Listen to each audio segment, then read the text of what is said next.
Hello বন্ধুরা, কেমন আছেন? আশা করি সবাই ভালো আছেন। ফাইনালি আমি গেতেছি সকাল সকালে আমার গাড়ি খালি করবো না, যেহেতু কালকে ঘর থেকে মাল নিয়েছিলাম, গাড়িটা খালিও নাই। এই রাস্তাতে আমি গেতেছি, সামনে হলো আমার গাড়ি, এটা হলো আমার গাড়ি। এই গাড়িতে মাল আছে দেশ ও বিদেশে, যে যেখান থেকে দেখতেছেন বেশি বেশি করে ফলো করবেন, সাপোর্ট করবেন। সাপোর্ট করলে সাপোর্ট পাওয়া যায়। তো বন্ধুরা, সকাল সকালে আয় দিয়ে গাড়ির ভিতরে পুরো ঠান্ডা আর মশা, মানে ঠান্ডা, মানে সেই পরিমাণে ঠান্ডা পড়ছে। ঠান্ডার জন্য মশা, দুনিয়ার মশা আটকে রয়েছে। গ্যাস খুলে দিলাম আর মশা দিয়ে পক পকে যাওয়া আরম্ভ করে দিছে।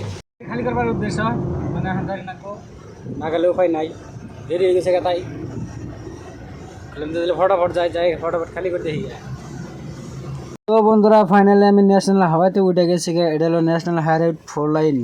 ফাইনালি বন্ধুরা, আমি এলাম বড়পাটা রোড রেলওয়ে ওভারব্রিজের উপর দিয়ে গেতাছি। তো গাড়ি যেন গাড়ি খালি করে গাড়ি লাগাইছি, গাড়ি খালি করা আরম্ভ করে দিচ্ছে। 4-5 জন মানুষ একসাথে লাগছে, টাইলস নিয়েছে, টাইলস আমার গাড়ি খালি করা আরম্ভ করে সুবিধা আছে। যে যেখান থেকে দেখতেছেন বেশি বেশি করে ফলো করবেন, সাপোর্ট করবেন। সাপোর্ট করলে সাপোর্ট পাওয়া যায়। এই ঘরে মাল খালি করতেছে, এই বিল্ডিং এর মাল নিয়েছি, প্রাইভেট বিল্ডিং এর মাল নেই। তো বন্ধুরা, এটা হলো আমার রানী, এই রানীতে মাল লোড করে নিয়েছি, রানী এটা চাইছে। তো গাড়ি সকাল সকাল আমি বাচ্চা থেকে কিছু খাওয়া দাওয়া করেছিলাম না, পরে এলাম এই হোটেলের মধ্যে খিচুড়ি মাংস দিয়ে খামু। পরে খিচুড়ি মাংস অর্ডার দিয়েছি, খিচুড়ি মাংস বাড়তেছে অলরেডি।